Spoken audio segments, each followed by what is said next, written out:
destinations today. The first one is Natal in Brazil, and the second one is Better World. Well, it's a pleasure and an honor to receive all these passengers on board. This first flight, single plastic free. É um privilégio fazer parte desta tripulação. O primeiro voo sem plástico descartável. Como podem ver, só utilizamos as caixas de cartão, temos copos de cartão e os talheres são todos em bambu. Eu acho francamente interessante e acho que é de facto uma medida positiva. Acho que é importantíssimo. Tudo o que pudermos fazer individualmente em conjunto é importante para não poluirmos. Acho uma excelente iniciativa. De facto, conseguirem minimizar isso é excelente para nós, é excelente para o ambiente. Então, parabéns por serem os primeiros. Muito contente, feliz para esta iniciativa. Neste aspecto, acho que está a contribuir bastante para um mundo melhor. Venha mais iniciativas destas.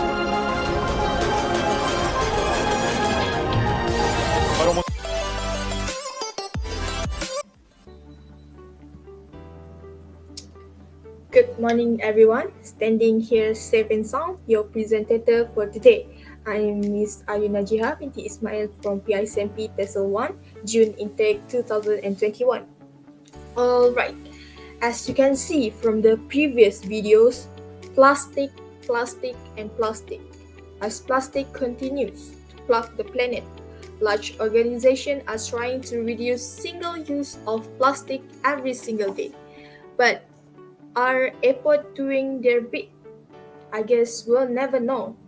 So for today, our topic will be why airlines are swimming in plastic. This is an analyzing to a persuasive article from the one and only Jasmine Malechwa. As we all know, basically almost everything that we receive on airplane is wrapped in plastic. Don't you guys think that this is a huge environmental problem? Jasmine wrote in the article that air travel generates the millions of tons of waste every year, and some airlines are trying to change that. As global travelers, barely a day goes by when we don't see a story in the media or experience firsthand the blight of plastic on our planet. It does effect on wildlife, raising little level in our rivers and on our beach, and the emergence of microplastic in some fish and seafood. For instance, the author of the article said that during her long flight journey from New York to Hong Kong, she was faced with a parade of single-use disposable, as you can see from my previous video. There was the plastic wrapped blanket and plastic bag earbuds for starters, then came the plastic pack Asian snack meat, the plastic lined hot beverage cup, and the plastic cold beverage cup ring with embossed sucker. As we all know, even Malaysian Airlines and Asia have this kind of in-flight meal packed in all plastic-based material. She added, the long-haul meals still more plastic, including individual bags for the rolls, miscellaneous containers for the attendance plate and condiments, and disposable plastic sheet that swaddle an assemblage of equally disposable plastic flatware.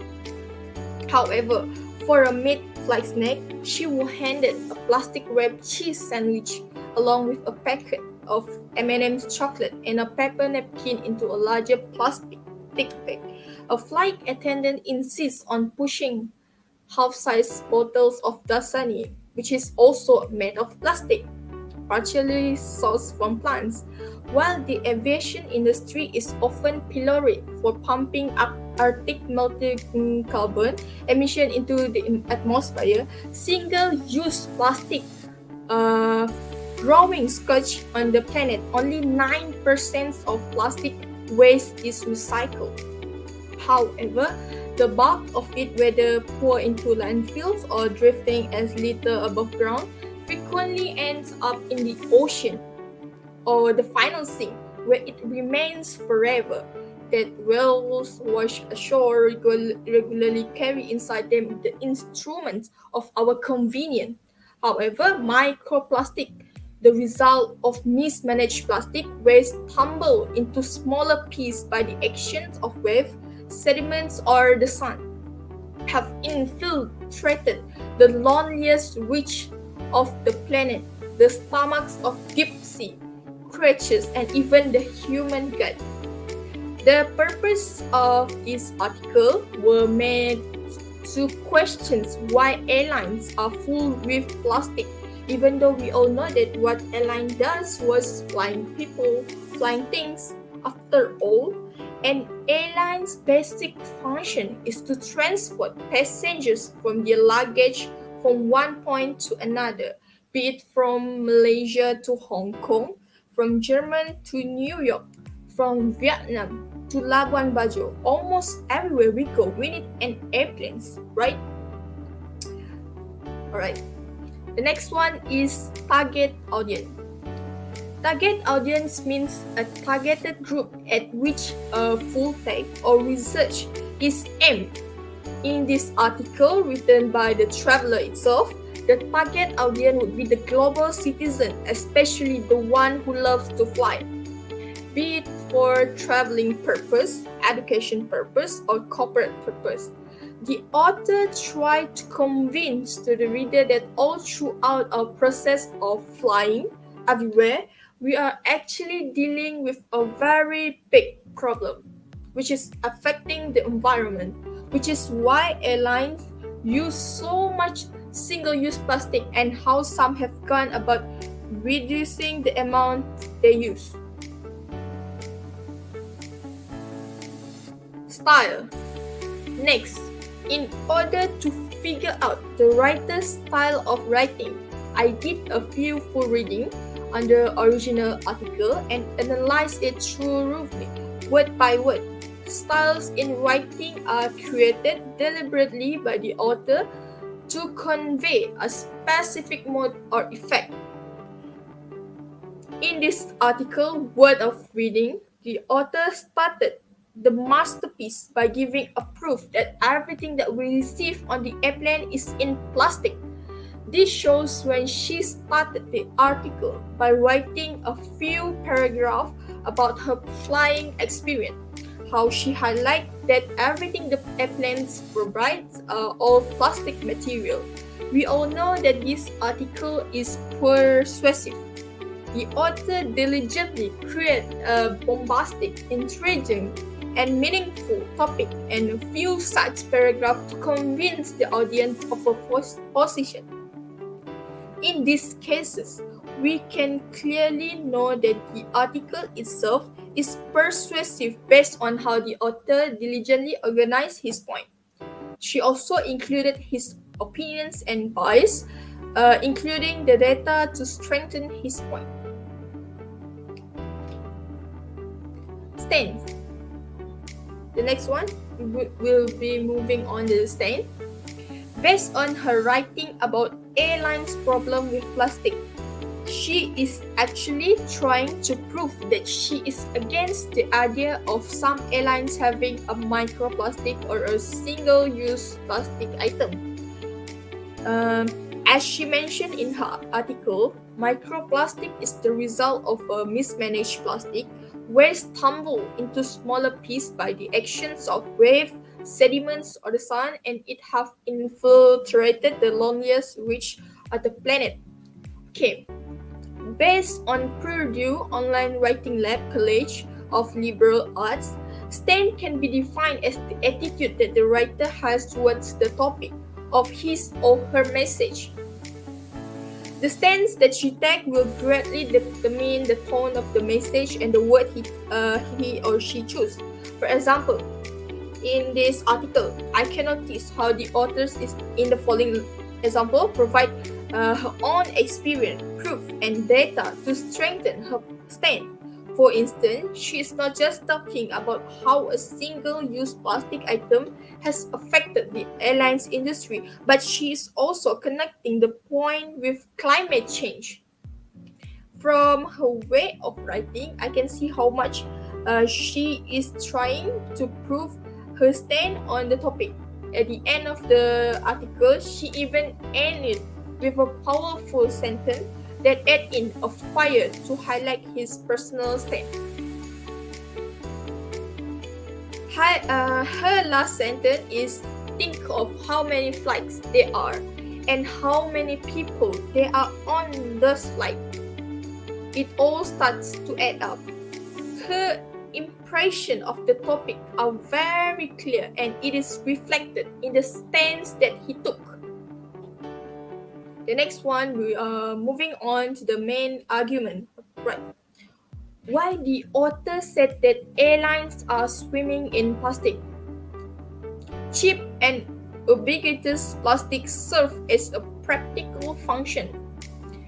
Individual wrapping keeps food fresh and hygienic 24/7 and makes it easier for security personnel to inspect items like blankets and headsets for signs of tampering. Lightweight or single-use food service items lower on board weight while keeping the logistical choreography of collecting, washing and sanitizing dishware to a minimum, not to mention fine china and silverware served to delineate the haves, first and business class from the have-not, which is economy. The sheer scale of air travel today, roughly 4.3 billion passengers flew on scheduled flights in 2018, according to IATA, also makes the idea of scrapping disposable for reusable. Richard Foss, the author of Food in the Air and Space, The Surprising History of Food and Drink in the Sky, said that not only does every ounce on board an aircraft equal more fuel used, but rather than maintaining the correct rotations of supplies on 45 million individual flights every year would also be an onerous work. Okay. If you look at the era in which they were using China on every aircraft, you are talking about the propeller age, where even the largest craft was still holding fewer than 100 people. Now, imagine a fully loaded 747 that can hold hundreds of people. With the amount of air travel we have, you would have to have a gigantic dishwashing facility located either on site at the airport, or you would have to have semis full of dirty dishes going back and forth. While waste management is the responsibility of the airlines, much of its success relies on the types of facilities airports provide, or don't, as the case may be. For instance, San Francisco International Airport that has developed pathways for composting and recycling in a bid to become the world's first zero waste airport by 2021. There's a Washington Dulles that takes a more cavalier approach. Beyond that, the airport's influence is limited within the terminal. They have been able to move the dial on restaurants using compostable packaging, but they don't have that ability to require such an items on board aircraft, says Dr. Yakel, a public information officer from SFO. Despite the best intention, diverting waste from the landfill is easier said than done. Changes have to be systematic. The use of compostable cutlery does not guarantee the cutlery will be composed, because any solid waste management tool only works if there's a system to manage it. I repeat, if there's a system to manage it. You cannot just, any solid waste management can only just work with a system. This is said by Megan Eplerwood, the director of the International Sustainable Tourism Initiative at the Harvard Chan School of Public Health. However, not all plastic are created equal. Their likelihood of being recycled often boils down to their resin identification card. I repeat, resin identification card. The tiny triangle with the number inside that indicates what types of plastic an item is made from, and even then processing facilities can have divergent policies. For example, right? For example, not all US municipalities accept polypropylene or number 5 plastic, for instance, because of additives such as dyes, fillers, and flame retardants. Even number 1 PET, the world's most widely recycled plastic, I repeat, number 1 PET, the world's most widely recycled plastic, is only melted and remade into new products at a rate of between 20 and 30%. Next one, we move on to the next point, which is the recycling component, especially for plastic, is highly variable, even from one neighboring community to another. The challenges of recycling are often further compounded by animal health regulation. Countries with economies largely driven by agriculture, such as Australia, Canada, European member states, and New Zealand, impose strict restriction on catering waste from overseas flights that preclude reuse and recycling. I repeat, preclude reuse and recycling. Because cabin waste, including food, single-use plastic, and alternative products such as biodegradable crockery and cutlery, cannot be donated, reused, or subject to bio-waste treatment such as composting. Of course, there are other tweaks airlines might consider, such as the pay-as-you-go approach favored by low-cost carrier, so passengers only purchase what they will consume or what they will eat. They could pre-order meals to save airlines from gambling on what people may or may not want to eat. Travelers might take matters into their own hands, say by supplying their own reusable cutlery and stainless steel bottles, or by hanging onto a single cup for the durations of the flight. This may require extra motivation from even the most conscientious of passengers. However, a high percentage of us or the travelers may be recycling at home, but when we go on a vacation, when we go traveling, when we go flight, or by if the stewardess does not want to do it, we're just like, oh well, who studies traveler behavior as part of her research? Part of it is just we don't feel in control. Even I feel like, how am I going to convince the stewardess to fill my water bottle? This is not in her job.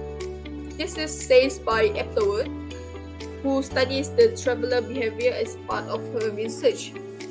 Like, when you are looking for a more sustainable alternative, you have to look at the full environmental impact of that alternative. She says, some of these alternatives use more energy to produce them. For example, replacing single-use plastic. She actually trying to give a question like, is replacing single-use plastic is the right choice, or is the right choice recycling that single-use plastic into something else? We are really looking at a full life cycle analysis. Tone. Tone is simply the attitude of the authors as it comes across through the word. In this article, the author choice of words are rather serious. I repeat, are rather serious because she is trying to prove her stand. Her seriousness is shown in the way she piped his main point in all capital letter. For example, she typed the heading all in capital letters to introduce the next point, the next point of what she gonna say, which is this recycling component, especially for plastic, is highly variable even from one neighboring community to another. As we all know, capital letters are very useful, or should I say, are useful signals for a reader. In this article, the use of capital letters is to show the important words in a title, meaning the author is trying to focus on the topic she's pointed it out. The next one will be the sources. Alright. This article was written by Jasmine Malik Chua on 9 July 2019 through the Gold site by VOX. You can find the article there through the Gold sites by VOX by typing it on Google search bar. The article was based on his own experience plus data from IATA, and she also include the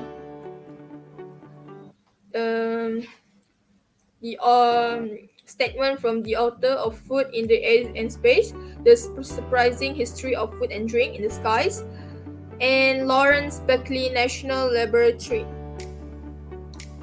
The next one, we are going to the conclusion. On the conclusion, the author and the discussions of the reason why airplanes are swimming with plastic by relating it to the climate change. The author adds that some people may argue that the issue of cabin waste pales in comparisons to the aviation's outsized role in accelerating climate change. However, Jasmine said everything that is happening in the field right now is ballooning in its impact, be it carbon emission from aircraft or solid waste from aircraft. Tourism and climate change are very significant global issue, and it does relate to both carbon emission from flights and the supply chains that service those flights, and that includes solid waste.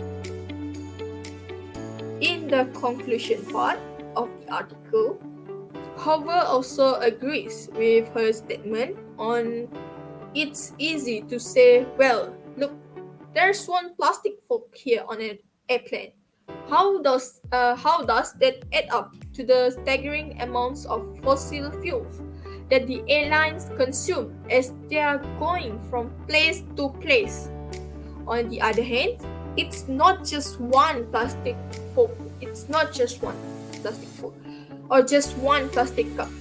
What if everyone just hung on their cups for refill instead of getting a new one every time they feel parched? What if they just say they want a refill instead of getting a new one every time? The article goes on to talk about why airlines use so much single-use plastic, mainly because of its cheap and convenient qualities, as well as the way individual wrapping keeps food fresh and hygienic. However, it's also mentioned that Air France has pledged to replace 110 million single-use plastic items with sustainable version on all flights by the end of 2019. The article gives good information as to why airlines use so much single-use plastic and how some of the airlines have gone about reducing the amount they use. Until finding this article, I did not even consider how much plastic airlines go through, but it's great to see some of these airlines trying to reduce the amount of waste they generate. Hope that they will find more ways to develop, compost, and recycling. I repeat, to develop, compost, and recycling in order to become the world's first zero waste airport by the year of 2021. And airlines land at the airport to take their on-board waste. That's all from our live premiere on why airplanes is swimming in plastic. See you on my next podcast live soon. Thank you and have a nice day, everyone.